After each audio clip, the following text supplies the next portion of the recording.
امرأة سورية ترمي طفلها في الشارع، ولكن تحدث معجزة تهز العالم. سبحان الله. قبل البدء بالفيديو صل على النبي واضغط إعجابا للفيديو لنرى عدد المسلمين معنا. قصتنا اليوم عن امرأة سورية ألقت طفلها في الشارع دون رحمة محاولة للتخلص منه. تلك المرأة فتاة سورية الأصل، كانت تقيم في ألمانيا مع زوجها. كانت تحلم طوال حياتها أن يرزقها الله طفلا وبعض المال لتعيش حياة كريمة، ولكن الكمال لله وحده لحكمة لا نعلمها. سبحان الله. مرت السنين وكان زوجها فقيرا معدما لا ينجب الأطفال. كان يواظب على الصلاة في المسجد ويدعو الله دائما أن يغير حاله إلى الأفضل، لكن زوجته سائمت من فقره وعجزه فسلكت طريق الحرام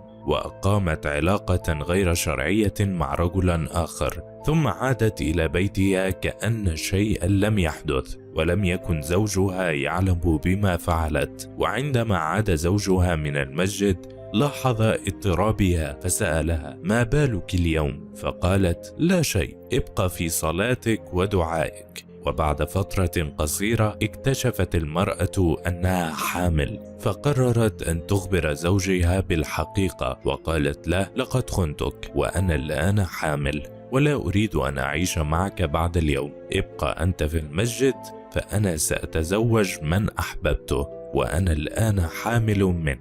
بكى الرجل بحرقة شديدة لكنه لم يقل شيئا، بل طلقها وخرج متوجها إلى المسجد ليختلي بنفسه في بيت الله. ذهبت المرأة إلى الرجل الذي ارتكبت معه الفاحشة وطلبت منه الزواج مقابل أن تعطيه كل ما تملك من ذهب، وهو ما كانت قد أخذته من زوجها الأول كمهر. وافق الرجل على شرطها فتزوجها وأنجبت منه طفل، لكن ما لبث أن أخذ ذهبها حتى تركها ورمى الطفل في الشارع وقال لها: هذا ليس طفلي، هذا ابن حرام، ولن أتزوج امرأة مثلك. بقي الطفل المسكين ملقى قرب القمامة، والكلاب الضالة تتجول حوله ليلا لكنها لم تقترب منه. وفي تلك اللحظة رآه الرجل الصالح زوجها السابق، وكان دائما يصلي في المسجد، فأخذه وقرر أن يرسله إلى دار رعاية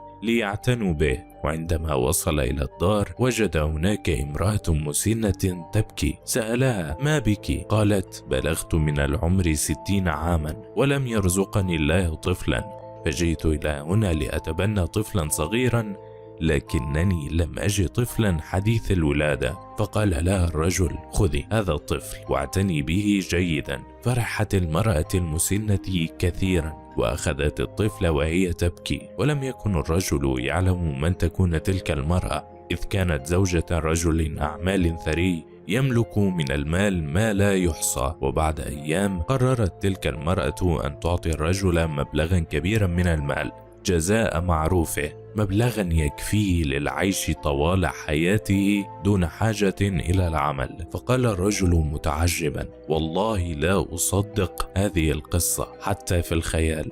دعوت الله أن يرزقني مالا يكفيني ويبعد عني رفقاء السوء، فكان كل شيء ضدي حتى أصبح اليوم في صالحي. لم أفهم الحكمة من البداية. سبحان الله. أخذ الرجل المال وعالج نفسه من العقم، فرزقه الله بالذرية وتزوج فتاة صالحة تخاف الله وترعاه هو وأطفاله.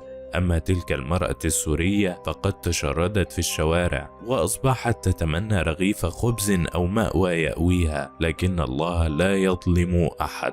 أرسل الله لها رجلا ليتزوجها، لكنه كان فقيرا وعقيما مثل زوجها الأول، ليكون ذلك عبرة لها فتعلم أن تصبر وترضى بما قسم الله لها. أما الرجل الصالح فقد أصبح من أغنى الرجال هو وأسرته. سبحان الله العظيم. الدعاء بالثبات على الدين. إن الثبات على الدين والتمسك بالحق من صفات أهل الإيمان والصدق. قال تعالى: يثبت الله الذين آمنوا بالقول الثابت في الحياة الدنيا وفي الآخرة ويضل الله الظالمين.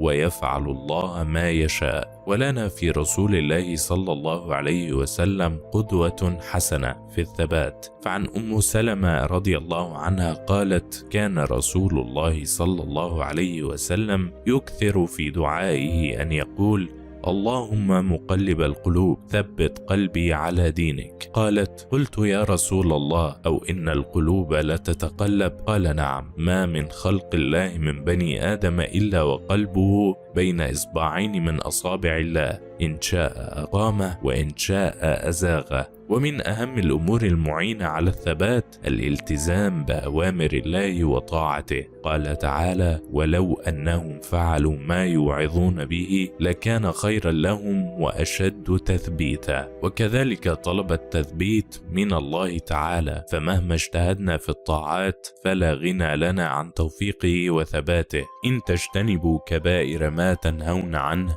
نكفر عنكم سيئاتكم وندخلكم مدخلا كريما. سورة النساء. إن تبتعدوا أيها المؤمنون عن فعل الكبائر أي المعاصي مثل الشرك بالله وعقوق الوالدين وقتل النفس وأكل الربا، نتجاوز عما ترتكبونه من صغائرها بتكفيرها ومحوها، وندخلكم مكانا كريما عند الله وهو الجنة. ولقد أخذ الله ميثاق بني إسرائيل وبعثنا منهم 12 نقيبا، وقال الله: إني معكم لئن أقمتم الصلاة وآتيتم الزكاة وآمنتم برسلي وعزرتموهم وأقرضتم الله قرضا حسنا لأكفرن عنكم سيئاتكم ولأدخلنكم جنات تجري من تحتها الأنهار، فمن كفر بعد ذلك منكم فقد ضل سواء السبيل. اللهم اجعلني من الثابتين في زمن الفتن، ومن المتمسكين بحبلك المتين، ومن السائرين إلى نورك إلى يوم الدين. دعاء الهداية والنور. اللهم اهد قلبي إذا ضل وردني إليك ردا جميلا. اللهم اجعل القرآن ربيع قلبي ونور صدري وجلاء حزني وذهاب همي. اللهم دلني على الخير واصرف عني طريق الشر، واغسل قلبي من غشاوة الغفلة وأحيه بذكرك وطاعتك. دعاء قصير وجميل.